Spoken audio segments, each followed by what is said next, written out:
ശ്രീ അജിത് കുമാർ, നമ്മൾക്ക് ഒരു പ്രളയകാലം നമ്മൾ എങ്ങനെയാണ് നേരിട്ടതെന്ന് നമ്മുടെ മുന്നിലുണ്ട്. താങ്കൾ അതിനു മുൻപ് അമ്പൂരിക്കാലമാണ് താങ്കൾക്ക് ഓർമ്മിച്ചെടുക്കാനുണ്ടാവുക. പക്ഷേ അപ്പോഴും പ്രളയകാലത്ത് നമ്മുടെ മുഖ്യമന്ത്രി അപ്പോൾ നമ്മൾ ഇറങ്ങുകയല്ലേ എന്ന് പറയുമ്പോൾ ഒരുമിച്ചിറങ്ങുക എന്ന തോന്നലുണ്ടാക്കാനും അങ്ങനെ ഒരുമിച്ചിറങ്ങാൻ ഒരുപാട് പേരുണ്ടാവുകയും ചെയ്തതാണ്, നമ്മളത് കണ്ടതാണ്. പക്ഷേ ഇവിടെ നോക്കൂ, 6-ാം ദിവസമാണ് കർണാടക മുഖ്യമന്ത്രി അവിടേക്ക് വരുന്നത്.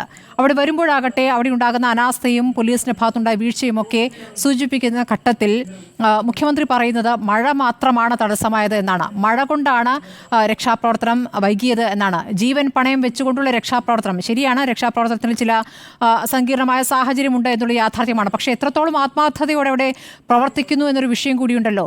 ഇന്നിപ്പോൾ അവിടെ കാണുന്ന മൺകൂനകൾ, അവിടെ നീക്കിയിട്ടിരിക്കുന്ന മണ്ണ്, ഇതൊക്കെ കാണുമ്പോൾ താങ്കൾക്ക് എന്താണ് മനസ്സിലാക്കാനാകുന്നത്? ഈ തിരച്ചിൽ നന്നായി പൂർത്തിയാകാനുള്ള സാധ്യത എത്രത്തോളം കാണുന്നു? നാളേക്ക് ഇനി 7-ാം ദിവസമാവുകയാണ്. ഞാൻ ആദ്യമേ തന്നെ പറയട്ടെ, നാളെയെങ്കിലും നമുക്ക് അർജുനിലേക്ക് എത്താനുള്ള ഒരു സാധ്യത കാണുന്നുണ്ട്. കാരണം ഏതാണ്ടൊരു 60% മണ്ണൊക്കെ നീക്കി എന്നുള്ളതാണ്. അപ്പം നാളെയെങ്കിലും നമുക്ക് അദ്ദേഹത്തിലേക്ക് എത്തപ്പെടാൻ സാധിക്കട്ടെ. അതുപോലെ തന്നെ നമ്മൾ ഈ ഒരു ദുരന്തം ഉണ്ടാകുമ്പോൾ നമ്മൾ കേരളം കാണിക്കുന്ന ഒരു ജാഗ്രത ഇന്ത്യയിലെ മറ്റ് ഒരു സംസ്ഥാനങ്ങളും കാണിക്കില്ല എന്നുള്ള അഭിപ്രായമാണ് എനിക്കുള്ളത്. കാരണം ഒരു ദുരന്തമുണ്ടാകുമ്പോൾ കേരളത്തിൽ അത് ജനങ്ങൾ, നമ്മൾ സർക്കാരിനോടൊപ്പം തന്നെ കേരളത്തിലെ ജനങ്ങൾ ഓരോരുത്തരും ആ ദുരന്തം അവരുടേതായി കണക്കാക്കി ആ സ്ഥലത്ത് എത്തുകയും അതുപോലെ തന്നെ ദുരന്തത്തിൻ്റെ വ്യാപ്തി വളരെ പെട്ടെന്ന് കുറയ്ക്കുവാനും കേരളത്തിനെ സംബന്ധിച്ച് കേരളത്തിലെ ജനങ്ങൾക്കുള്ളൊരു പ്രത്യേകതയാണ്. അവരതങ്ങ് ഏറ്റെടുക്കുകയാണ് കേരളത്തിലെ ജനങ്ങൾ. ഇത് തന്നെ നമ്മുടെ സംസ്ഥാന സർക്കാർ ഒരുപാട് സമ്മർദ്ദങ്ങൾ ചെലുത്തിയതിന് ശേഷമാണ് എനിക്ക് തോന്നുന്നു അവിടെ ഒരു രക്ഷാപ്രവർത്തനം തന്നെ തുടങ്ങാൻ സാധിച്ചത് തന്നെ.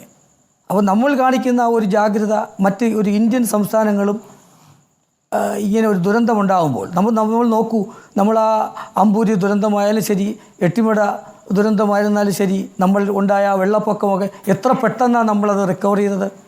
അത് നമ്മളെ കേരളത്തിലെ ഒരു സേന ആയി മാറുകയാണ് കേരളത്തിലെ ജനങ്ങളും അതുപോലെ തന്നെ നമ്മുടെ സംസ്ഥാന സർക്കാരും അതുപോലെ തന്നെ കേരള ഫയർ ആൻഡ് റെസ്ക്യൂ സർവീസും.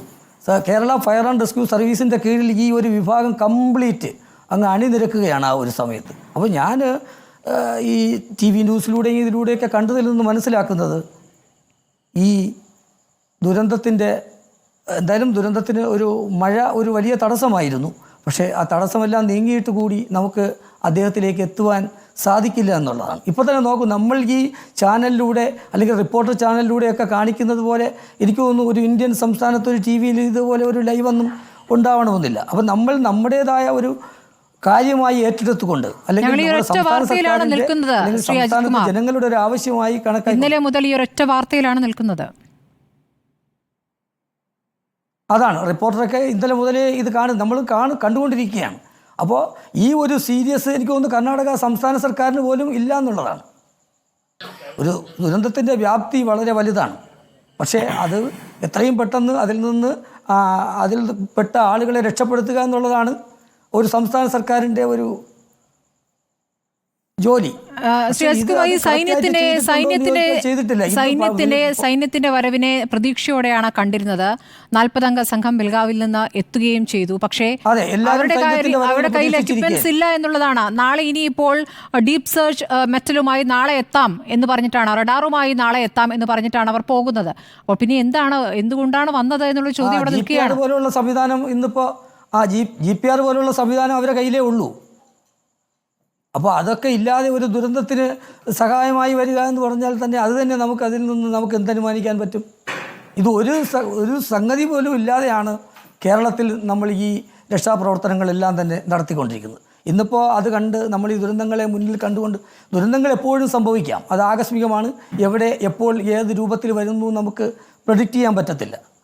അപ്പോൾ നമ്മുടെ ഒരു സംസ്ഥാനത്തിൻ്റെ ഒരു രീതി എന്ന് പറഞ്ഞാൽ ഒരു ദുരന്തത്തെ വളരെ പെട്ടെന്ന് നമ്മളത് കൈകാര്യം ചെയ്യും. വളരെ പെട്ടെന്ന് പറഞ്ഞാൽ എത്ര സ്പീഡിനാണ് നമ്മൾ നോക്കൂ, നമ്മുടെ ഒരു ജീവൻ നമുക്ക് റെയിൽവേ സ്റ്റേഷൻ്റെ അടുത്തുള്ള ആ ഒരു ആമയിഴഞ്ചാൻ തോട്ടിൽ പോയിട്ട് എത്ര പെട്ടെന്ന് നമ്മുടെ സേന കേരള ഫയർ ആൻഡ് റെസ്ക്യൂ സർവീസിന്റെ നേതൃത്വത്തിലുള്ള ഒരു സ്കൂബ ടീം ശരി. എൻ്റെ ആ ഒരു ടീമിന്റെ പ്രവർത്തനം നോക്കൂ. ശരിയാണ്, തീർച്ചയായും ശ്രീ അജിത് കുമാർ ഒന്ന് തുടരണം.